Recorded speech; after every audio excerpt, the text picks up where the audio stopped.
কোথাকার মৌলবী, কথা কথা ইংরেজি ফুডাও। আমাকে গ্রামও ছাগল ইংরেজি কয়, ছাগলের পিছনে লাথি দিলে ছাগলে কয় জুনের পরে কোন মাস। ছাগল টাইপের ইংরেজি কইতে বেটা। রাসূলুল্লাহ সাল্লাল্লাহু আলাইহি সাল্লামকে কি কয় কাউম? ওই রাহমাতুল লিল আলামিন হাসরের ময়দানে হবেন সমস্ত নেতৃত্ব কর্তৃত্বের মালিক। নবীকে এই মালিকানা দিয়েছেন কে? আজকে কাউবয় কইছো সেদিনকার সামনে খাড়াই, সেদিন তো আমিও থাকবো, হাসরের ময়দানে তো আমিও থাকবো, তুমিও থাকবা। আমার অবস্থাও তুমি দেখবা, তোমার অবস্থাও আমি দেখবো। আমি বলবো ইয়া রাসূলুল্লাহ, সারা জীবন আপনার পক্ষে কথা বলে গোলামি করেছি। ইয়া রাব্বাল আলামিন, আপনার হাবিবুল্লাহর পক্ষে কথা বলেছি, যার পক্ষে স্বয়ং আপনি নিজে কুরআনুল কারীমে 1400 বার কথা বলেছেন। সুবহানাল্লাহ। অনেকে বলে আমাদের নবীর নাম, আমাদের নবীর কথা কোরআন শরীফে বলে কম, দেখ করে কয় কি আমার নবীর কথা পুরা কোরআন শরীফে আল্লাহ বলছেন 1400 বার। তোমার কোরআন সম্পর্কে কোনো গবেষণাই নাই মিয়া। সেদিন আমি কোন হুজুর আপনার পক্ষে কথা কইছি, আল্লাহ আপনার হাবিবের পক্ষে ছিলাম, কম বুঝছি কিন্তু পক্ষে আছিলাম। নবীর বিপক্ষে কোনো কথা গেছে, যখনই এটা আমার বিবেক মনে করছে, তখনই আল্লাহ আমার দ্বারা যতদূর সম্ভব হয়েছে প্রতিবাদ করছি। আমার নবী বলবেন আল্লাহ আমি তো কইছিলাম যেখানে অন্যায় দেখবা নিজের হাতে পরিবর্তন করো, নয়তোবা মুখ দিয়ে বলো, নয়তোবা অন্তর থেকে ওই অন্যায় কাজকে ঘৃণা করো। তিনটার যে কোনো একটা। আমার উম্মত এর মধ্যে তো দেখা যায় হ্যাঁ ডাইরেক্ট মুখ দিয়ে প্রতিবাদই করছে। নবীর যদি দয়া হয়, আল্লাহর যদি দয়া হয়, যদি খালি একবার নবী কয়ালায় আল্লাহ দেন না মাফ করে, সুবহানাল্লাহ, খালি যদি একবার বলেন ফাস্তাগফিরুল্লাহ ওয়াস্তাগফার লাহুমুর রাসূল, আমার রাসূল যদি খালি একবার কয় যে আল্লাহ দেন মাফ করে দেন আমার উম্মত, আল্লাহ কয় আমি আর দ্বিতীয়বার কোনো জবাবদিহি চাইব না, মাফ করে দিব। জোরে কথা সুবহানাল্লাহ। এ কথা বলে আমার নবী রাহমাতুল লিল আলামিন জর্জর করে চক্ষু মোবারকের পানি মোবারক ছেড়ে দিলেন। সাহাবায়ে কেরাম বলেন হুজুর এত বড় আনন্দের সংবাদে আপনি কাঁদেন কেন?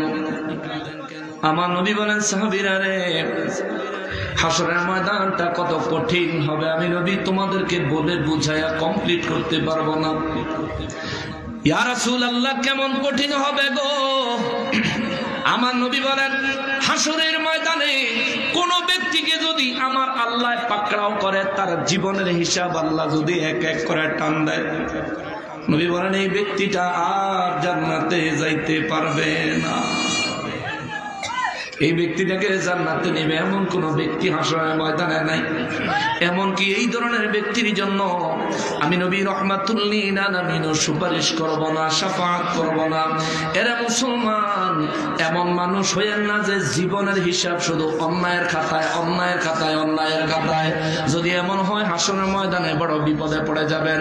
রব্বুল ইজ্জত বলেন আমার দুশমনদেরকে আমি আল্লাহ হাসরের ময়দানে জাহান্নামের দরজায় দাঁড় করাবো। বিভিন্ন দলে, অর্থাৎ কাফেরদেরকে কাফেরের দলে, মুনাফিকদেরকে মুনাফিকের দলে আল্লাহ দাঁড় করানোর পরে আয় হায় হাত্তা ইযা মা জাউহা শাহিদা আলাইহিম সামউহুম ওয়া আবসারুহুম ওয়া জুলুদুহুম বিমা কানু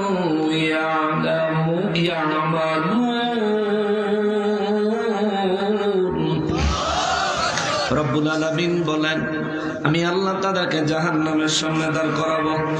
দাঁড় করাইয়া ইজা মা জাউহা, যখন ওই জায়গার মধ্যে জাহান্নামের দরজার সামনে সমস্ত কাফের, সমস্ত মুনাফিক গুলারে যখন আমি আল্লাহ দাঁড় করাইয়া কমপ্লিট করব, মুনাফিক আর কাফের একদিকে, ইমানদার আরেকদিকে, আল্লাহ কয় যখন আমি হাসরবাসীদেরকে দুই ভাগে ভাগ করে ফেলব, ওই দুই ভাগের মধ্যে কাফের আর মুনাফিকের আবার দুই ভাগ করবো, কাফের একদিকে মুনাফিক আর একদিকে, এই টোটাল তিন ভাগ, এক ভাগ জান্নাতের দিকে, দুই ভাগ জাহান্নামের দিকে।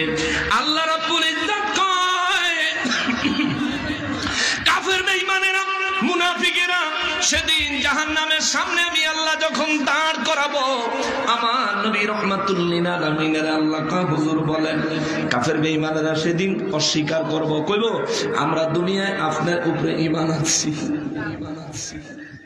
মুনাফিকের প্রথম আলামত হইল মিথ্যা কথা বলে। হাসরের ময়দানে বলবে আমরা ঈমান আনছিলাম। আসলে তো মুনাফিকেরা দেখতে মুসলমানের মতন লাগে, ঠিক না? রব্বুল ইজ্জত বলবেন তুমি মুসলমান আছিলা, ঈমান আনছিলা, প্রমাণ কি? আল্লাহ আমলনামা ছায়া দেন, আমি সারা জীবন টুপি বিনছি, আমি মসজিদের খতিব ছিলাম, আমি আন্তর্জাতিক মানের বক্তা ছিলাম। এইভাবে বিভিন্ন রকমের যুক্তি আল্লাহর সামনে দাঁড় করাইতে থাকবে। রব্বুল ইজ্জত যখন এই ব্যক্তির জবান থেকে হাসরের ময়দানে খুদ রবের সামনে মিথ্যাচার শুনবেন, আমার আল্লাহ তার মুখে একটা তালা দিয়ে দিবেন, মুখ বন্ধ। রব্বুল ইজ্জত এইবার আল্লাহ পাক হুকুম দিবেন তার কানের কান, নিজের কান। আল্লাহ বলেন আমি তার কানকে বলবো, কান তুমি সাক্ষী দাও, তুমি সাক্ষী হও।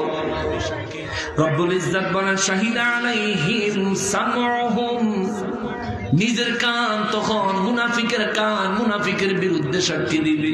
হায় হায় হায়, আল্লাহু আকবার। কাফেরের কান কাফেরের বিরুদ্ধে সাক্ষী দিবে। মালিক এই ব্যক্তি তার কানে, আমি কানের দ্বারা কখনোই হিদায়াতের বাণী শুনে নাই, কখনোই হিদায়াতের বাণী মেনে নেওয়ার উদ্দেশ্যে তার কানে শোনে নাই রে মালিক। আমি কান সাক্ষী দিচ্ছি এই মানুষটা দুনিয়ায় সব সময় নাফরমানিমূলক বিষয়গুলো শুনতো এবং মানত, ওই অনুযায়ী এই ব্যক্তি দুনিয়া জীবন যাপন করেছে। আমার রব্বুল ইজ্জত নবী বলে দেন, যারা মুখে অনেক বেশি বড় বড় বাক ঝাড়ে, মুখে যারা অনেক বড় বড় কথা বলে, হাসরে আমি এদের মুখ বন্ধ করে দিব, তাও জাহান্নামের দরজার সামনে। নবী বলেন জাহান্নামের দরজার সামনে মুখ বন্ধ করে দিলে এদের কান এদের বিরুদ্ধে সাক্ষী দিবে। আল্লাহ রাব্বুল ইজ্জত বলেন এই মানুষের চোখ তার বিরুদ্ধে সাক্ষী দিবে। আল্লাহু আকবার। চোখ তার বিরুদ্ধে সাক্ষী দিবে। কোরআন শরীফ সূরা ফুসিলাত আয়াত নাম্বার 20 আল্লাহ কয় তার কান তার বিরুদ্ধে সাক্ষী দিবে। পক্ষে না বিরুদ্ধে? পক্ষে না বিরুদ্ধে? দুনিয়ার থেকে নিজের কানটা নিজের পক্ষে সাক্ষী দেয় এমন বানায়া কবরে যায়।